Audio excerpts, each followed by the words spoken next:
In the previous 3 episodes of Your Law Firm Success, in different ways, we have covered the importance of sales and business development. So today's guest, Bernard Savage, is an expert in this area. He works with law firms and professional services companies, helping them to develop, improve and enhance their sales and business development processes. I hope you enjoy this discussion. Hope you find it useful. Bernard's a thoroughly engaging, fun and insightful guest. Thanks very much, Bernard. Thanks for coming on this podcast with me. At the start, or to introduce yourself, would you mind giving me a bit more information? Obviously, we know each other. More information on you, what you do, how long you've been doing it for, and the types of results that you achieve. Okay. I'll try and keep the football analogies to a minimum, but if I can start with one, my career is a game of 2 halves. So first half of my career, the first, 12, 13 years, I worked in a very traditional blue chip environment at Procter & Gamble, the people that make the world's finest washing powders, and Shell.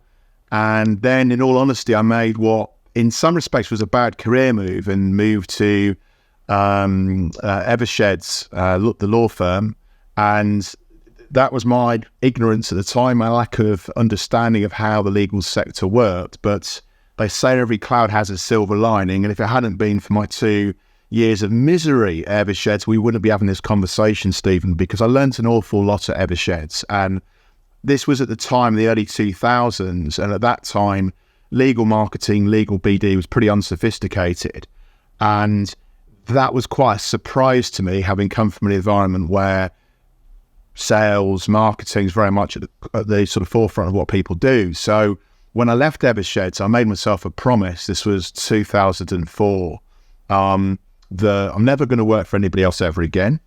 And I want to work with like-minded people who buy into the idea that just being a good technical practitioner, whether that's in law or accounting, do a lot of work in intellectual property, that isn't necessarily enough to be commercially successful. And that was the birth of Size 10.5 Boots, which is the business that I own, set up in 2005. And despite 2 or 3 bumps in the road, which you'd expect over 19 years or so, we're here, and we've now worked with more than 250 professional service firms right across the UK and overseas, and the legal sector is the biggest part of that. What do we do? It's about helping organisations get from A to B with practical BD solutions. Okay. So you focus primarily on helping law firms build their BD practice, build a sustainable, predictable pipeline of new business, working with both individual partners and firms in general? That's right, yeah. So the work, it varies tremendously from client to client, but in some cases it's working with individual lawyers at all levels, from trainees right through to managing partners and senior partners, and also doing some group work. So it could be building the business, which is more about actually finding sort of strategic solutions, targeting efforts, or it could be working with individuals to help them grow in developing their non-technical skills. So whilst BD is very much the focus of the business, we do collaborate with other associates in other non-technical areas, so finance, HR being the 2 obvious ones. Okay, and you mentioned, so you started at Procter & Gamble, those types of organisations are renowned for their sales and marketing training, and then moving into Eversheds, where those within our audience, which is typically the small to medium-sized law firm, would assume would also have a well-honed business development and sales and marketing machine. It wasn't what you encountered at that time. This is a tricky one to answer because it touches on so many areas. But what I would say is that I've worked with law firms at one end of the spectrum, international, multinational firms, but at the other end of the spectrum, solo practitioners.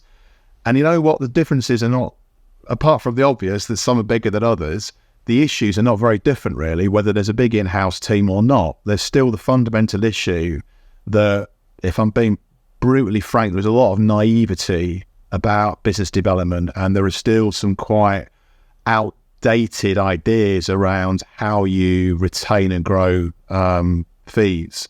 So yes, on the one hand, the Eversheds and firms of that ilk have an advantage because they have brands, they have a lot of in-house resource.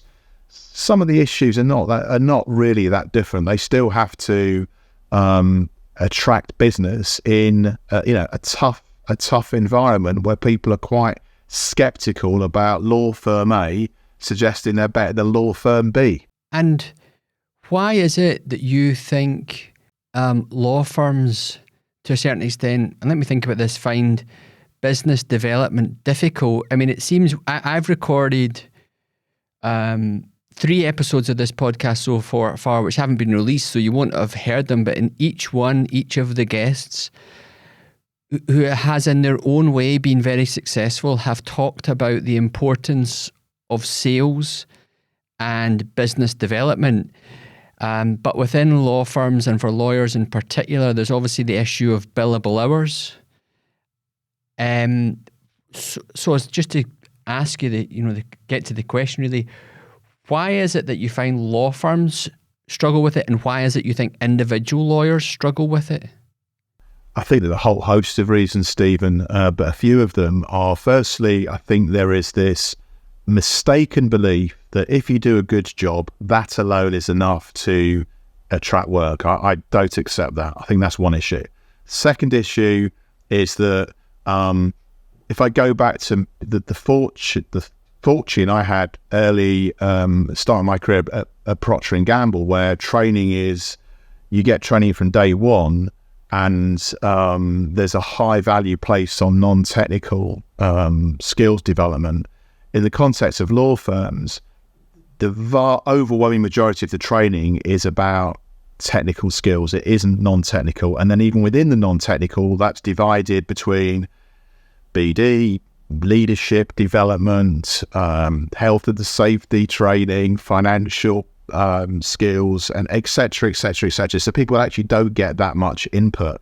I think a third issue is that a lot of lawyers have put off BD because they've been led to believe that to be successful at BD, you have to fit a certain stereotype, which is probably a very extrovert individual who dances on tables at 3 o'clock in the morning, and that the only way to go about BD is to go to stuffy events and make small talk with complete strangers.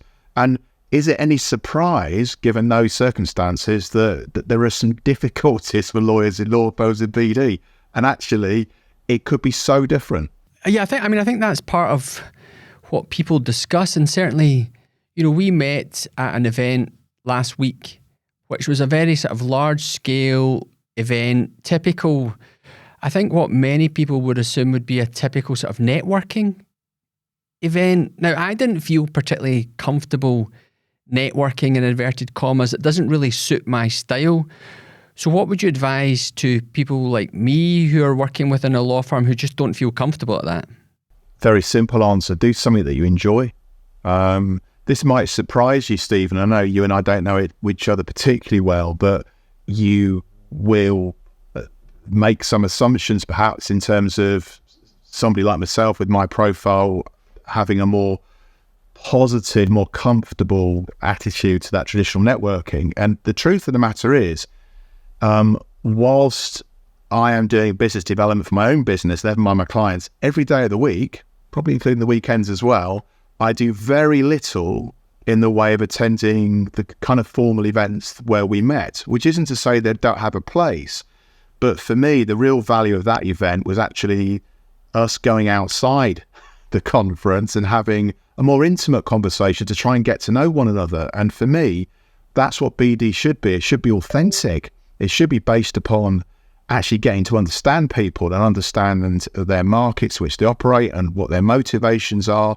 And I think if you can understand people and find a connection with them, then business is going to be much easier. So for me, the answer to the question is, do something that you enjoy. It isn't all about networking. Create content, whether that's doing what we're doing now in terms of podcasts, it could be giving talks, it could be writing blogs. But networking itself that's successful is often smaller events that are a bit more intimate. And it isn't all about meeting strangers. Spend more time with people that you know already and broaden the scope of the conversation so that you're not just talking about an open file or particularly a legal matter, but you're actually having a broader conversation, really getting inside their business and inside your clients' lives. And that way you'll find BD is a lot easier. Oh, no, certainly. I find having conversations like the one we had, and, people might assume that we are talking today because we'd met at that event, but actually we'd arranged this prior to that and arranged to have the discussion at the event, knowing we were both going to be there.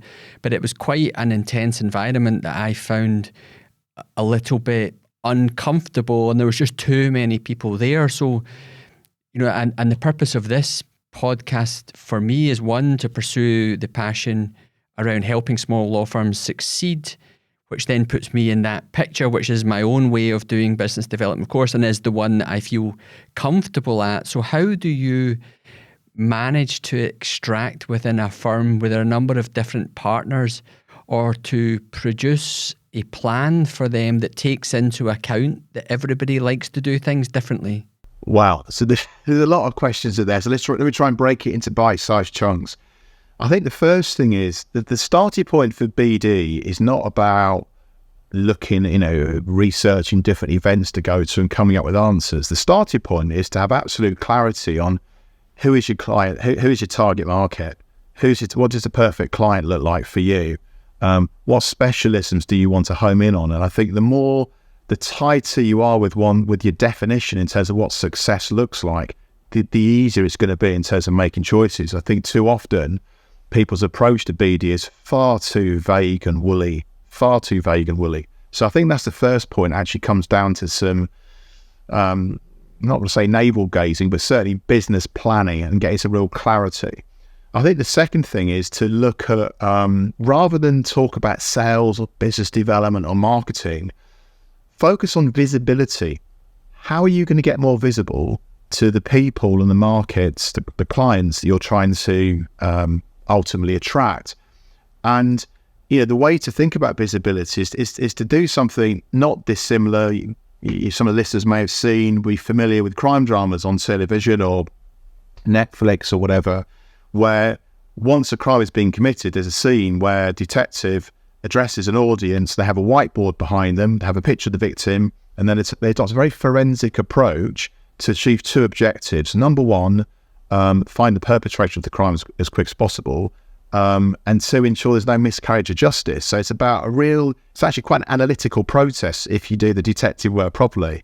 And I think BD should be approached in the same way. And if you do approach it in that way, you'll make better choices in terms of how you build visibility. And what will be apparent is that visibility doesn't all hinge on big events. There's another problem with big events is that typically they only happen once a year.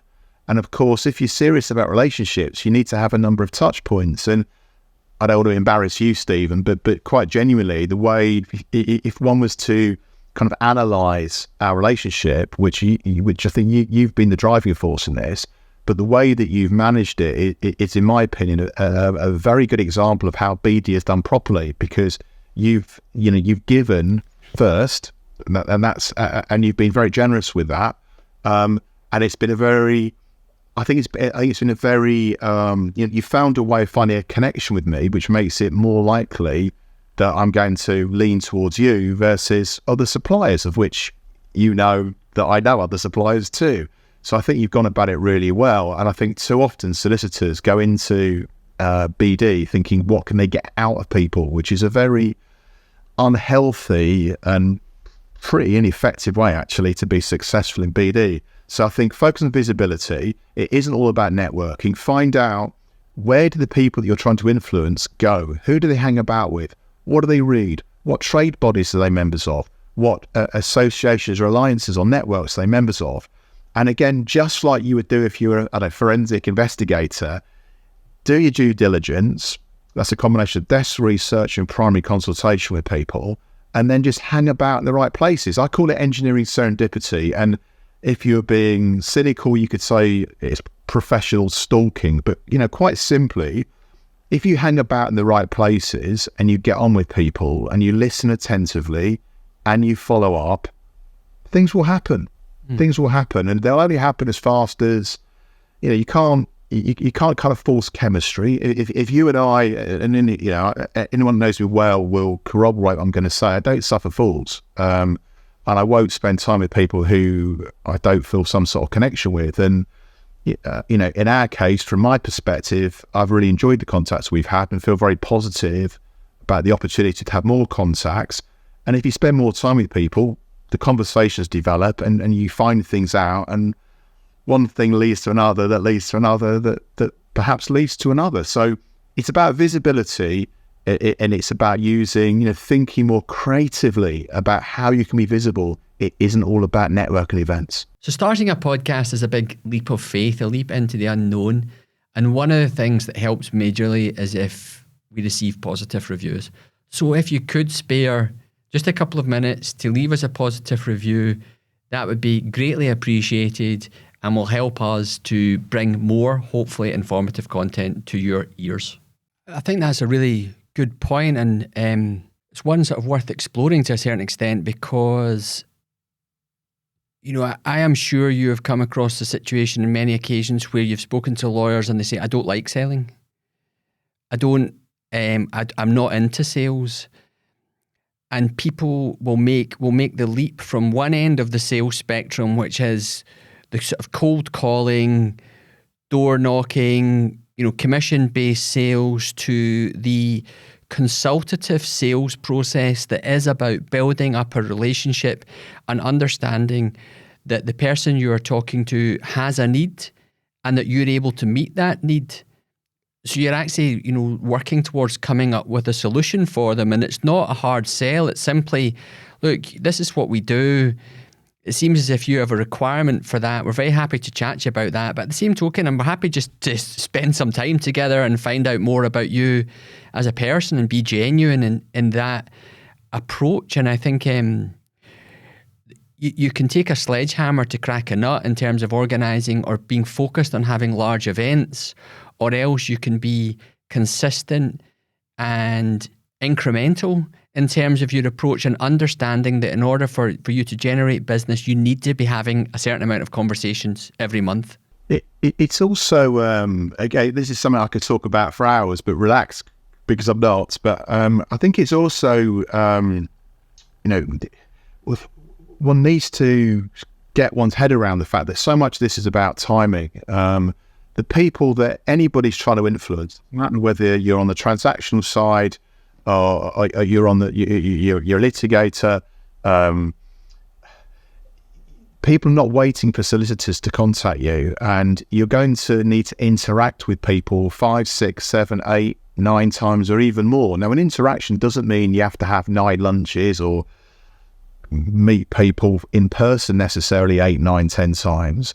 One interaction might be a phone call. Another one might be you said there was something useful in the post. Another interaction might be an invitation to some sort of social event. Another interaction might be an exchange on LinkedIn and so on and so forth. But there needs to be more contact. And I think people make BD harder than it needs to be, because they work with a client, help a client get the outcome that they want. The file is then archived away and they move on to the next thing. And I think if people spend a bit more time to actually engage with their professional contacts, whether their clients or intermediaries, outside of open files, they'd be front of mind more often and stay on people's radar, so that when the right kind of opportunities come up in the future, they'll think of you. And I've used the word opportunity with intent rather than, I haven't said instruction or referral, because I think it's far too simplistic to look at relationships based on instructions and referrals. So I'll give you a couple of examples. Probably the best contact I've had in terms of return on investment in 19 years as a business owner will be based upon one introduction I had from one client to give a talk to the Chartered Institute of Patent Attorneys many, many years ago. And as I said, that wasn't an instruction referral. That was, I can get you a speaking engagement. And at that point in time, that was I wasn't paid for that speaking engagement. In case anybody's listening now, I do charge for my speaking engagements. Just thought I'd get that in there.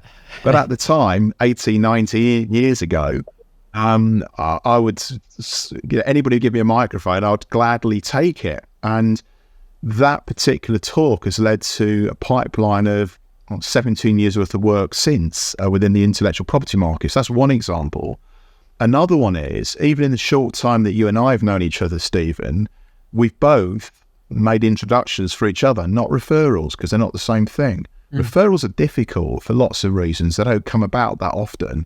But with a little bit of creative thinking, it isn't too difficult to initiate conversations or help your contacts introduce them to people. And then it's down to them what happens afterwards. And I think, this can also help manage stress. As a lawyer, you cannot make people instruct you. You can't do it.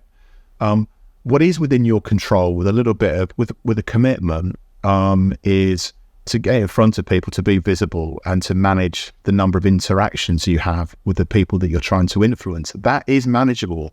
I call it coffee meetings. That doesn't mean you have to have a cup of coffee with people, but I will help alleviate some of my stress as a business owner, because I've got 6 mouths to feed. I had too many children, Steve, and that was a mistake I made.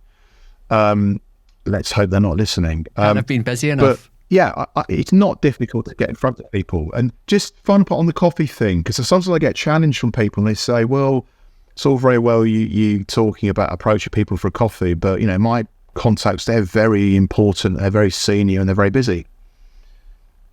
So are mine, and they do give me their time. Why? Because they perceive that they're going to get something meaningful from the discussion, that I'm going to add value. That's their perception. Whether I do or not, you'd have to ask them. But I don't have much difficulty when I approach people and get in coffee meetings. Yeah. Not with a bit of persistence anyway. I think also if you've got the right message and you're looking at providing, imagine, your message is more around helping them grow, which is about what this podcast is. How can I help your lawyers be more successful? So, for example, say I was a young lawyer. I'm not young anymore, but say I was a young lawyer.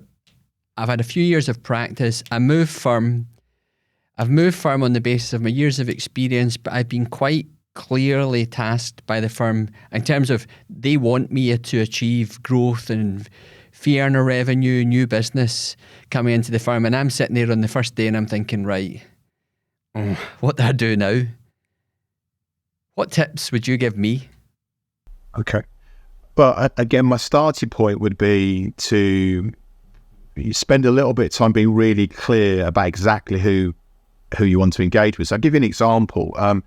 Many law firms talk about they want to focus on high net worth individuals.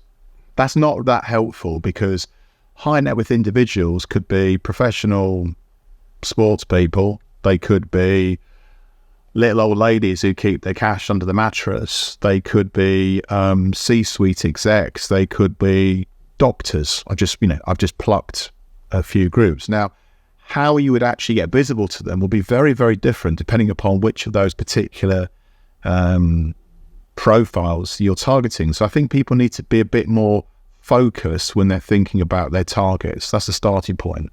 Second bit is do some desk research, find out, where do these people congregate, and you'll be hard pushed to find any community of people that doesn't have a trade body or isn't affiliated to some sort of organization. And then it's a case of, what can you do to get visible? And really simple one. Let's take your podcast as an example, Stephen, and I hope you don't mind me doing this. But anyone who's got a podcast, doesn't matter whether you're a FTSE 100 company or whether you're a micro business. If you've got a podcast, you've got 3 problems. Problem number 1 is coming up with new ideas. And all of us struggle for that because all of us sometimes can't see the wood before the trees. So that's the first problem.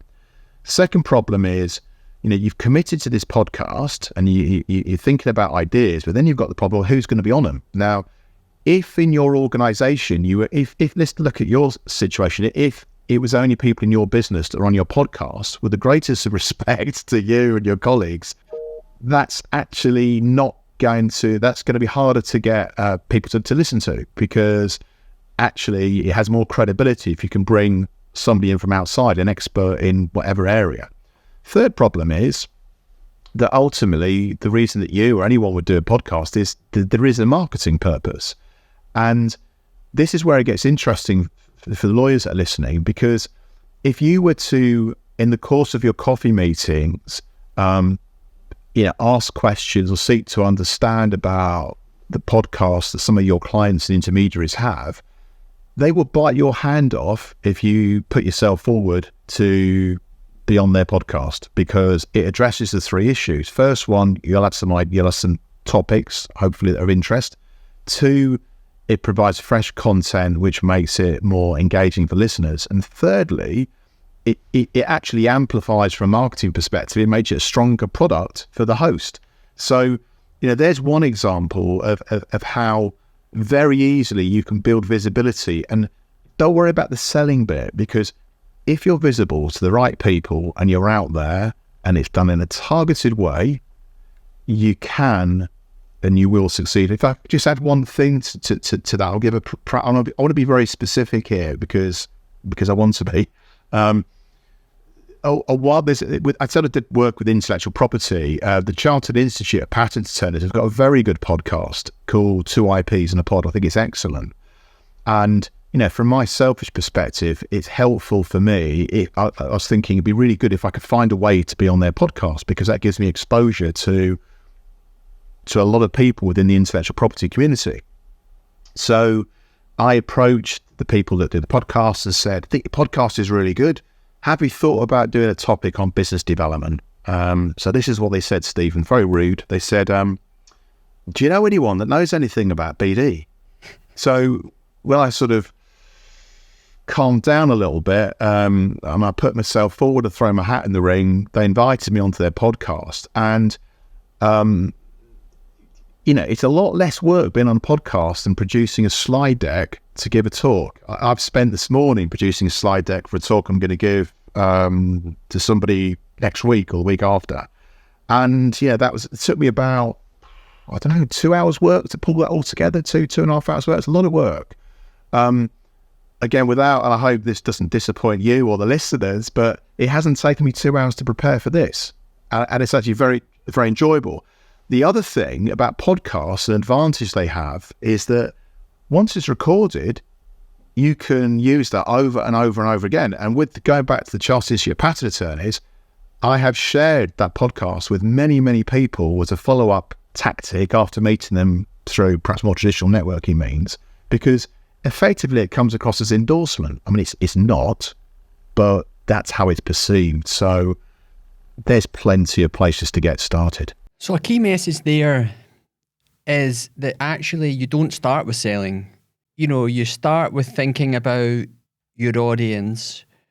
You think about where which Stephen Gold talked about, where you play. Then you start thinking about the ways in which you can grow your visibility to that audience without being an overt sales process. If we were looking at it from a more sort of digital marketing point of view, obviously what we want to do and what we do for our law firms is make their phones ring, but we are moving people down the funnel. And what you're talking about is essentially starting at the top of the funnel, building up awareness, building up visibility, and then as your relationship progresses, you are able to visualize those contacts and relationships developing from a very sort of open relationship into one in which hopefully you become a supplier. Absolutely. There's two things I want to add, if I can, in sort of closing on that. First one is implicit in what you said, but I think it needs to be explicit, is the importance of follow-up. If you said to me now, Stephen, right, you got 15 seconds, just, give us some gold dust, just follow up. The quality or the lack of follow-up is a major reason why people don't have more success in BD. Simple as that. Follow up. BD is a process. You need to follow up. The final thing that I want to say on this is that just be authentic. BD will be much, much easier if one is true to oneself and just focuses on sharing who one is and being comfortable with that. And accepting that, your story might not be for everybody. It's not a problem. There's nobody listening to this podcast. There's no law firm out there that needs everyone to be their client. We need to hit our numbers. But I think if people have more confidence in themselves, had the in expressing who they really were, so that it didn't come across as anodyne, vanilla, beige, a commodity, they'd find there's somebody out there. There's enough people out there that will want you because of you. But unfortunately, what happens too often is people don't have the confidence to be them true selves. So be authentic. Okay, so that's brilliant. So now, Bernard, we've got 15 seconds. Can you give me 15 seconds of gold dust? 15 seconds more of gold dust. No, I'm only kidding. Be visible. Be visible. Follow up and be authentic. Okay, brilliant. I've got one more question before summing up, and that is, we generate business online for our law firm customers. We make their phones ring, and then the next stage is for the firm to follow up. And there's inquiries that can sometimes pose difficulties for some of our firms. I think you've already covered it, but are you able to emphasise what would be the key things to do in terms of following up with inbound inquiries as opposed to going up and finding them? Be confident in your follow-up. So a good follow-up is not an email to somebody that says, "It was really nice to meet you. I hope our paths cross again." That's a bit pathetic. A good follow-up is, "Really enjoyed our discussion about the best pub in Edinburgh. As it happens, I'm back up in Edinburgh on the 9th of November. Are you around to meet up for a pint? If not, there's some dates that work for you end of December because I'm planning another trip." Be specific. Say what you want. So come back, be confident, be authentic, and ensure that there's a next stage. Yeah, I mean, this is a key one, calls to action. You should never have any communication with anyone, whether it's online or in person, without having a clear next step. It's about nudging a conversation forward. If you focus on the small steps, things will progress. So it's about being clear what that next step is. Always, every communication should finish with a suggested next step and getting clarity, trying to get agreement on that. Even if it's a very small next step, like a follow-up meeting or scheduling a phone call or sharing something, there should always be a next step. Okay, Bernard, thank you very much for your time. That was very helpful, insightful. If people wish to find out more about you, where can they find you? Okay, so my call to action is they can find me on the website, which is www.tenandahalf.co.uk. That's TENANDAHALF.co.uk. They can email me, bernard@tenandahalf.co.uk, or invite to connect with me on LinkedIn under my name. That's Bernard Savage, and always keen to start conversations with people with no obligation at all. Equally good to reconnect with some people that might be listening to this. Perhaps we haven't had any contact for some time. Let's reconnect. Okay, Bernard, thank you very much. Thanks for your time, and I look forward to catching up with you again on Thursday. That's it. Me too. Thank you.